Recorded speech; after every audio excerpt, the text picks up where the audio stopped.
Shocking China. Kris W.U.N. found dead in prison, beaten behind bars. Rumors erupt. The news exploded like a bomb across Chinese and Korean social media at dawn. Before the official reports claimed his body was found on a Seoul street in a plastic bag, before morgue workers whispered about missing autopsy pages, before the anonymous insider said he was alive for a few minutes when they found him, there was this moment. The moment when word leaked from behind the towering stone walls of the facility where he'd been held. Kris W.U.N. didn't just die. He was broken. No one expected the truth to begin here. And no one expected the whistleblower to be someone who had worked inside the prison itself. This is the part of the story the world never heard properly. This is the beginning of the end. The day the prison fell silent, it started late at night, colder and quieter than usual. The guards on Block C later admitted something was wrong even before the alarms cut through the hallway. It was the silence. Prisoners always shouted, cursed, argued, but that night, everything was muted. Like someone had pressed a hand over the entire prison's mouth. One guard remembered seeing the hallway flicker, lights dimming as though electricity itself hesitated. Another said he heard something worse, footsteps where there shouldn't have been any. One pair. Light. Unhurried. Wandering. Hours later, when investigators reopened the security logs, they found nothing recorded during that exact window. The cameras weren't broken. They weren't tampered with. They were simply blank. A blackout. A perfect gap. A hole in the night. This was the exact time frame authorities would later deny existed. But those who lived it never forgot. The strange orders from above the prison staff had already been shaken for months. Kris W.U.N. wasn't just a prisoner. He was a political symbol. A warning. A trophy. A reminder of Xi's purge and its consequences. And because of that, everything around him was abnormal. Extra patrols. Silent directives typed without names. Supervisors who answered to people far higher than the Ministry of Justice. Classified memos delivered in sealed envelopes and burned immediately after reading. Then came the order that terrified everyone. Do not speak to prisoner 0397. Avoid contact unless absolutely necessary. He is not to be seen outside designated hours. Not to be seen? What did that even mean? He was already locked away, already cut off from the world. But the staff didn't ask questions. They followed orders. Because in that place, curiosity was its own kind of death sentence. The witness who broke down the first crack in the official story came from a young officer named Chung. He wasn't supposed to be near the high-restriction unit. But that night, he had been sent to deliver a report. He later admitted in a trembling voice, I heard choking, like someone trying to breathe through blood. He didn't see it directly. Not yet. But the sound haunted him. A wet breath. A gasp. A cough that didn't sound like coughing at all. More like a drowning man trying to claw up one last pocket of air. When he approached the door of Cell 7, Kris W.U.N.'s cell, he saw something he could never forget. A shadow. But not one. Three. Three silhouettes moving inside the cell that should have been locked, sealed, and monitored by 2 cameras. Chung froze. He knew instantly he wasn't supposed to see that. Moments later, someone placed a hand on his shoulder and whispered, Go back. Forget you came here. He didn't recognize the voice. He never saw the face. But he obeyed. The cell that wasn't the same what investigators later documented and buried was simple. When the sun rose, Cell 7 wasn't just disturbed. It looked like a storm had passed through it. The mattress was torn. The metal frame bent. There were marks on the floor where something heavy had been dragged, or someone. The corner of the cell had a smear on the wall that cleaners scrubbed for hours until it disappeared entirely. They claimed it was rust. But rust doesn't drip. The internal medic who spoke out her name was Dr. Lien, a quiet woman who rarely looked anyone in the eye. She had been part of the emergency medical response team that night. She wasn't as easy to silence as the guards. And her statement, later erased from official archives, was devastating. When we arrived, he was on the floor, breathing extremely faintly. His pulse was erratic. His wrist had fresh bruises shaped like fingers. And his left ribs, I could feel at least 2 fractures. She paused before the final line. He was still alive. Alive. Hours before his body was smuggled out. Alive before someone staged the street discovery. Alive before the plastic bag. Alive before the morgue whispered about missing pages. They didn't kill him in the street. They killed him in the cell, or somewhere close to it. The night they removed him, according to the official version, he was transferred for medical evaluation. But the truth, according to the janitor who cleaned the hallway that morning, was much stranger. For men arrived with no identification badges, no names, no ranks, no uniforms anyone recognized. They carried a stretcher, but the sheet covering it wasn't white. It was black, thick plastic, industrial, like the kind used in disposal units. He wasn't taken to a medical wing. He wasn't taken to a hospital. He was taken out through the back door reserved for waste removal and deliveries. A door that had no surveillance cameras pointing at it. From there, the trail goes dark. It stays dark until the moment a passerby in Seoul discovered a plastic garbage bag in an alleyway with something heavy inside.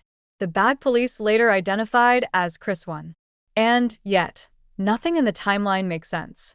Because if Dr. Lien was telling the truth, he was breathing when they lifted him out of that cell. So what happened between prison exit and alley arrival? Who was in that van? Who decided the body should appear on foreign soil? And why did the Chinese authorities pretend they didn't know he was missing for 48 hours? The autopsy page that proves everything. Weeks later, after global outrage surged, someone leaked a scrap of a document to an independent journalist in Busan. A half-burned page. Edges curled. Ink blurred. But one sentence was unmistakably clear. Multiple pre-mortem injuries consistent with assault. Pre-mortem. Not post-mortem. Not staged. Not self-inflicted. Assault. Alive when it happened. Alive when he was dragged. Alive when they moved him. But dead by the time the bag opened. Why the story still won't die? Nothing fits the narrative China tried to sell. And people know it. The blackout in the security logs. The unidentified visitors. The dragging marks. The bruises. The missing camera footage.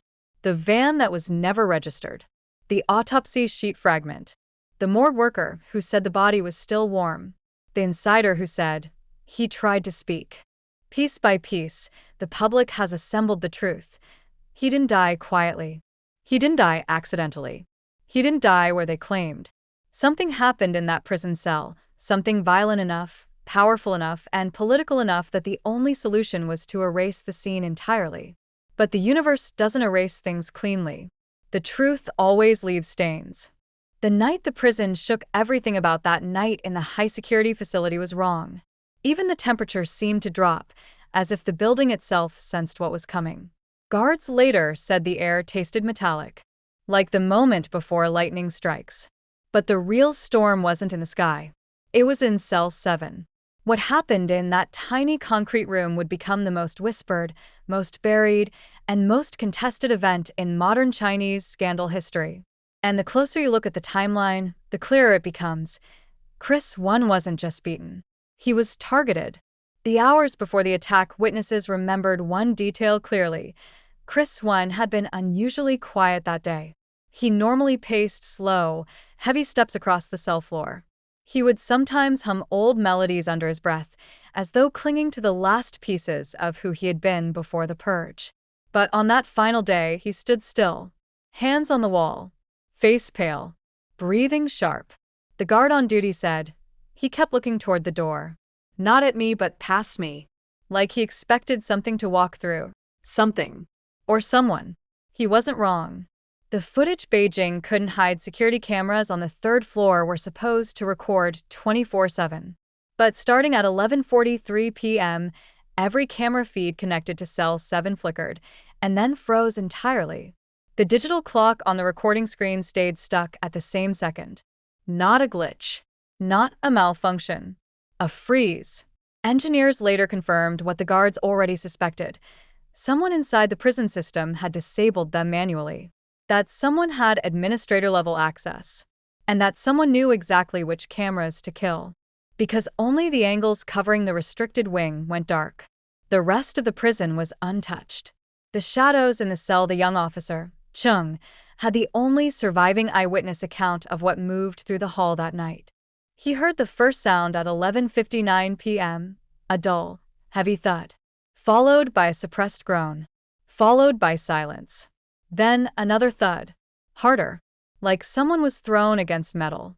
Chung tightened his grip on his flashlight and turned the corner. The door to cell 7 was partially open, a forbidden sight.